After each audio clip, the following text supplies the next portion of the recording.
কেবলই আনুষ্ঠানিকতা, এটা আমরা এর আগেও বলেছি, আজকেও পুনর্ব্যক্ত করেছি। যদি এর কোনো আইনি ভিত্তি না হয়, এটি এটি এর মূল্য, এর কোনো অর্থ তৈরি হবে না। ফলে আমরা এই আনুষ্ঠানিকতায় অংশ নিইনি, এবং যদি এর আইনি ভিত্তি তৈরি না হয়, এটার কেবল আনুষ্ঠানিকতাও থাকবে না, এটি একটি গণপ্রতারণা এবং জাতির সাথে একটি প্রহসন হবে। আমরা বাংলাদেশের ইতিহাস থেকে এই অভিজ্ঞতা আমরা দেখেছি। 90-এর গণ অভ্যুত্থানের পরেও 3 দলের জোটের যে রূপরেখা আপনাদের মনে আছে, সেই রাজনৈতিক সমঝোতা কিন্তু রক্ষা করা হয়নি। ফলে ফ্যাসিবাদ বিরোধী লড়াইয়ে যেই দলগুলো আমাদের সাথে ছিলেন, এটা তাদের প্রতি বিশ্বাস অবিশ্বাসের প্রশ্ন নয়, বরং একটি সংবিধানের মতো এত গুরুত্বপূর্ণ বিষয় আমরা যদি পরিবর্তন করতে চাই, তার অবশ্যই একটি আইনি ভিত্তি প্রয়োজন। এবং এই 72-এর সংবিধান যাতে পরিবর্তন না হয়, পুরনো ফ্যাসিস্ট কাঠামো যাতে রয়ে যায়, তার জন্য নানান অপচেষ্টা কিন্তু দেশের ভিতরে দেশের বাইরে থেকে করা হচ্ছে। কারণ বিগত ফ্যাসিস্ট কাঠামোর সুবিধাভোগী রয়েছে নানান জায়গায়, ফলে তাদের জায়গা থেকে সেই চাপটা অবশ্যই আছে। এবং আমরা মনে করি যে কিছু কিছু রাজনৈতিক দলও আপোষ করেছে বা সেই ফ্যাসিস্ট কাঠামোটাকে টিকিয়ে রাখতে, অক্ষুণ্ণ রাখতে চেষ্টা করেছে নানাভাবে। কিন্তু জাতীয় নাগরিক পার্টি এবং আরও কিছু রাজনৈতিক দল এবং অভ্যুত্থানে অংশ নেওয়া ছাত্র জনতার চাপেই কিন্তু সরকার এই কমিশন গঠন, ঐক্যমত কমিশন গঠন, সংস্কার প্রক্রিয়া নিয়ে আলোচনা এবং জুলাই সনদ পর্যন্ত এতদূর এসেছে। ফলে আমরা মনে করি এটি আমরা 90-এর পুনরাবৃত্তি বাংলাদেশে দেখতে চাই না। জুলাই গণ অভ্যুত্থানের সময়ই আমাদের এই উপলব্ধি ছিল যে আমাদের লড়াইটা শেখ হাসিনা এবং আওয়ামী লীগের বিরুদ্ধে নয়, কেবল একটা ফ্যাসিবাদী ব্যবস্থার বিরুদ্ধে। ফলে রাজনৈতিক নেতৃত্ব পরিবর্তন হলেই বাংলাদেশের গণতান্ত্রিক সমস্যার সমাধান হবে না, বরং এই সংস্কারের মধ্য দিয়ে যেতে হবে। দ্বিতীয়ত হচ্ছে 90-এর গণ অভ্যুত্থানের পরে এই গণ অভ্যুত্থানের সাথে যেভাবে প্রতারণা করা হয়েছিল, গণ অভ্যুত্থানকে, জনগণের আকাঙ্ক্ষাকে যেভাবে জাতীয় নেতারা এবং সেই সময় রাজনৈতিক দলগুলো পকেটবন্দি করেছিল, আমরা এবার সেটা হতে দিব না। এটা গণ অভ্যুত্থানের সময় আমাদের এই উপলব্ধি ছিল, সেই উপলব্ধি থেকেই কিন্তু আমরা বারবার এই কথাগুলো বলে আসছি এবং আমাদেরকে আলাদা রাজনৈতিক দল গঠন করার প্রয়োজন হয়েছে। ফলে সরকার এটার আইনি ভিত্তি দেয়নি, বা অন্য দলগুলো অনেকে বলেছে, অনেকে বলে নাই, তারা স্বাক্ষর করেছে, এটা নিয়ে আমাদের কোনো আপত্তি নেই। সেটা আনুষ্ঠানিকতা তারা করেছে তাদের বিবেচনায়। কিন্তু আমরা বলছি এখন এটার আইনি ভিত্তি দিতে হবে। আইনি ভিত্তির মাধ্যমে এটি অর্থবহ হবে, এছাড়া এর কোনো অর্থ থাকবে না। ফলে সরকারের প্রতি আমাদের আহ্বান, রাজনৈতিক দলগুলোর প্রতি আহ্বান এবং জনগণের প্রতিও আমাদের সেই আহ্বান রয়েছে। জনগণ কালকে এটা দেখেছে, পুরা অনুষ্ঠানটাই দেখেছে।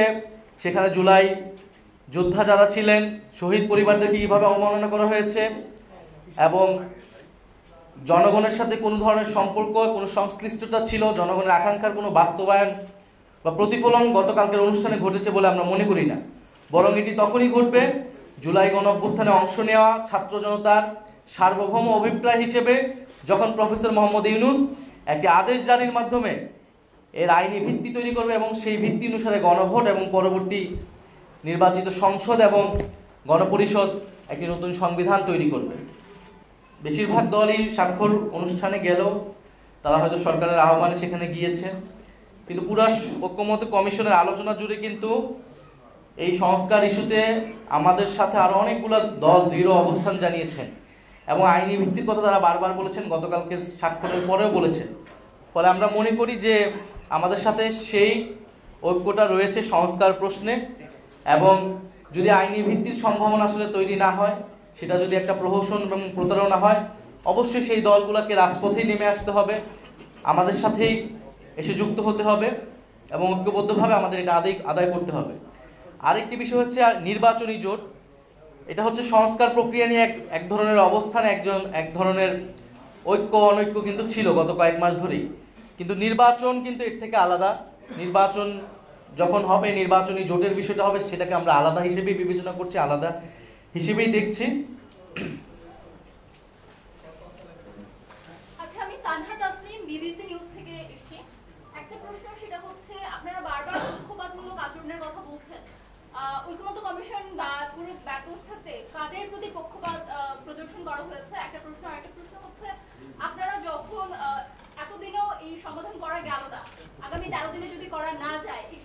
আপনাদের পরিকল্পনা কি?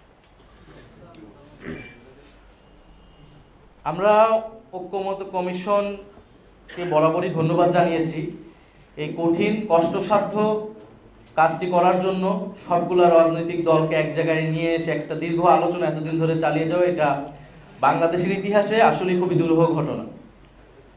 তবে আমাদের কাছে মনে হয়েছে যে আলোচনা যখন চলেছে, আলোচনায় একটা কথা বারবার বলা হয় যে ভিন্ন মত থাকবেই, যে যার ভিন্ন মত দিয়েছে।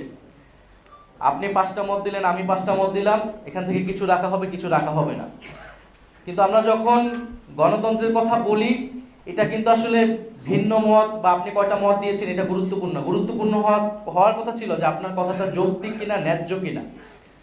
আপনার সকল কথা যদি ন্যায্য হয়, আপনার সকল কথা আমরা মানতে প্রস্তুত। আপনার কোনো কথাই যদি ন্যায্য না হয়, আপনি যত বড়ই রাজনৈতিক দল হন না কেন, আপনার কোনো কথাই আমরা মেনে নেব না। ফলে ঐক্যমত্য কমিশনে আসলে বক্তব্যের বা আলোচনার ন্যায্যতা, যৌক্তিকতার থেকে অনেক সময় মাঠের পেশিশক্তি, সরকারের ভিতরের নানান ধরনের প্রভাব বিস্তার, এই বিষয়গুলো কাজ করেছে। এবং ঐক্যমত্য কমিশনও আমাদের কাছে কখনো কখনো মনে হয়েছে তারা দৃঢ় অবস্থানটা নিতে পারেনি। তবে তাদের থেকে সেই চেষ্টাটা আমরা সবসময় দেখেছি। তো ফলে তাদের প্রতি আমাদের আহ্বান থাকবে যে কোনো ধরনের পেশিশক্তি, কত বড় রাজনৈতিক দল, এই সকল কিছু বিবেচনায় না নিয়ে বরং আমাদের দাবিটা কতটা যৌক্তিক, কতটা গণতান্ত্রিক এবং কতটা জনগণের আকাঙ্ক্ষাকে প্রতিফলন ঘটাতে পারছে, সেই বিষয় বিবেচনা নিয়ে তাদেরকে অবস্থান নিতে হবে। এবং আমরা যেটা বলেছি যে সাংবিধানিক আদেশ জারি করা, এবং এই তর্কটার কিন্তু সুরাহা হয়নি। আমরা ঐক্যমত্য কমিশনে এই জন্য বারবার বলছিলাম, ঐক্যমত্য কমিশন বাস্তবায়ন প্রক্রিয়ার আলোচনা ছাড়াই বন্ধ হয়ে যেতে নিয়েছিল। তখন আমাদের প্রতিনিধিরাই এটা জোর করেছিল যে বাস্তবায়ন প্রক্রিয়া নিয়ে আলোচনা করতে হবে। সেই আলোচনাটা যদি আরও একটু কিছু করা যেত, এই বিষয়গুলো সুরাহা হওয়া সম্ভব ছিল। বিদ্যমান সংবিধানের অধীনে এই ধরনের সাংবিধানিক আদেশ জারি করার কোনো এখতিয়ার, বৈধতা বর্তমান প্রেসিডেন্টের নাই। আপনাকে যদি এই ধরনের সাংবিধানিক আদেশ জারি করতে হয়, তাহলে তার বৈধতা আপনাকে নিতে হবে জুলাই গণ অভ্যুত্থান থেকে, যেখানে জনগণের সার্বভৌম অভিপ্রায়ের প্রতিফলন ঘটেছিল। ফলে জুলাই গণ অভ্যুত্থানের অভিপ্রায় বর্তমান প্রেসিডেন্ট যিনি রয়েছেন তিনি ধারণ করতে পারেন না। তার কাছ থেকে এই আদেশ জারি হলে সেটি নৈতিকভাবে, রাজনৈতিকভাবে জনগণের কাছে গ্রহণযোগ্য হবে না। কারণ প্রেসিডেন্ট যিনি আছেন চুপ্পু সাহেব, তিনি জুলাই গণ অভ্যুত্থানের কোনো সিম্বল নয়, বরং প্রফেসর মোহাম্মদ ইউনূস ছাত্র জনতার আহ্বানে সেই সময় বাংলাদেশে এসেছেন, সরকারের দায়িত্ব নিয়েছেন এবং ছাত্র জনতার অভিপ্রায় সকল কিছু তার কাছে অর্পণ করা হয়েছে। ফলে আমরা বলছি সাংবিধানিক আদেশ যেহেতু আপনি বিদ্যমান সংবিধানের ভিতর থেকে দিতে পারবেন না, তার বাইরে যেয়ে দিতে হবে। ফলে সেক্ষেত্রে বাইরে যেয়ে দিতে হলে তার বৈধতা একমাত্র উৎস হচ্ছে জুলাই গণ অভ্যুত্থান, এবং সেটা একমাত্র জারি করতে পারবেন সরকার প্রধান হিসেবে ডক্টর মোহাম্মদ ইউনূস। ফলে তার আদেশ জারির মাধ্যমেই এই সনদ একটি আইনি ভিত্তি পাবে, যার উপর দাঁড়িয়ে গণভোট এবং পরবর্তী কার্যক্রমগুলো হওয়া সম্ভব।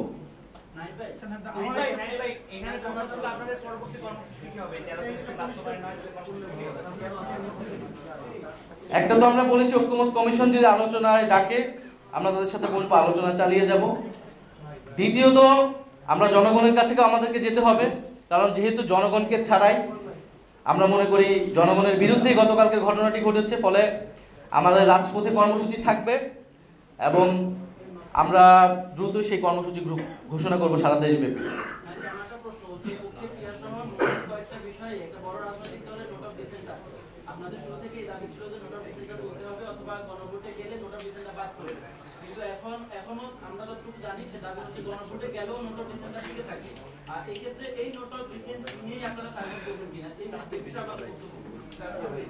নোট অফ ডিসেন্ট সম্পর্কে আমরা পরিষ্কারভাবে বলেছি, নোট অফ ডিসেন্টের আলাপটা যখন এসেছিল অনেকগুলো বিষয়ে ঐক্যমত হিসেবেই ধরে নেওয়া হয়েছিল, বা সংখ্যাগরিষ্ঠের ঐক্যমতের ভিত্তিতে ঐক্যমত কমিশন সেটাকে সনদে অন্তর্ভুক্ত করেছে।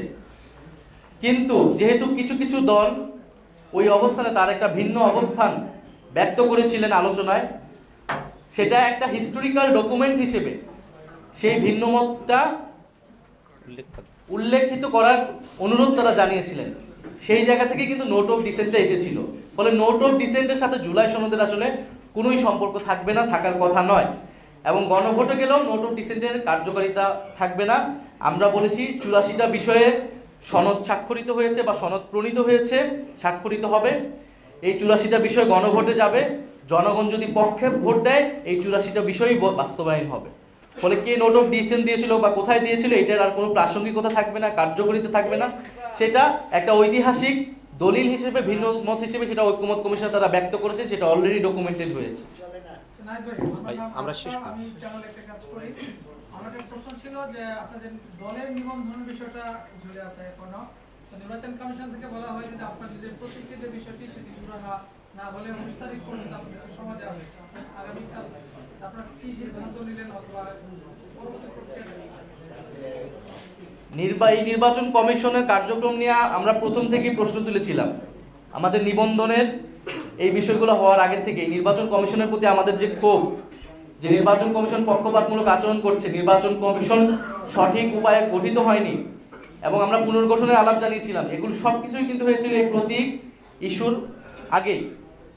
ফলে নির্বাচন কমিশনের সাথে আমাদের এই টানাপোড়েন কিন্তু আমাদের কেবল দলীয় বিষয় না, কারণ আমরা সন্দেহ প্রকাশ করছি, আমরা উদ্বেগ প্রকাশ করছি যে এই নির্বাচন কমিশন নিরপেক্ষভাবে একটি নির্বাচন পরিচালনা করার ইচ্ছা বা সক্ষমতা রাখে কিনা। ফলে নির্বাচন কমিশন নিয়ে আমাদের এই উদ্বেগ থাকবে।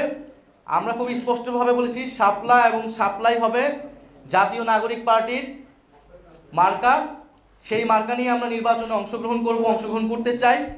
এখন যদি নির্বাচন কমিশন একটি সাংবিধানিক প্রতিষ্ঠান, তারা যদি আইন অনুযায়ী পরিচালিত না হয়, তারা যদি গায়ের জোরে বা অন্য কারো প্রেসক্রিপশনে কোন সিদ্ধান্ত যায়, তাহলে তার প্রতিবাদ তো আমাদেরকে জানাতেই হবে এবং আমাদেরকে যদি নির্বাচনে এইভাবে অংশগ্রহণ করা থেকে বিরত রাখার অপচেষ্টা করা হয়, তাহলে অবশ্যই আমাদেরকে রাজপথে আমাদের একমাত্র জায়গা হবে। কিন্তু আমরা এটা চাই না। আমরা চাই নির্বাচনে অংশগ্রহণ করতে। আমরা খুবই একটা সহজ কথা বলেছি যে আপনি আমাকে একটা আইনি ব্যাখ্যা দিবেন যে কেন আমি শাপলা পেতে পারবো না, সাংবিধানিক আইনি একটা ব্যাখ্যা দিবেন, আমি অন্য প্রতীক নিয়ে নিব। আর যদি আপনি ব্যাখ্যা দিতে না পারেন তাহলে আপনাকে এই প্রতীকটা দিতে হবে। আপনি আমাকে কেন দিবেন না সেটা আপনাকে তো স্পষ্ট করতে হবে আমার কাছে এবং জাতির কাছে। কারণ আপনি একটি আইনি প্রতিষ্ঠান, সাংবিধানিক প্রতিষ্ঠান, আপনি আপনার ইচ্ছা অনুসারে আপনার মনের খেয়াল খুশি হিসেবে বা অন্য কারো প্রেসক্রিপশনে কোনো সিদ্ধান্ত একটা নতুন রাজনৈতিক দলের উপর এইভাবে চাপিয়ে দিতে পারেন না।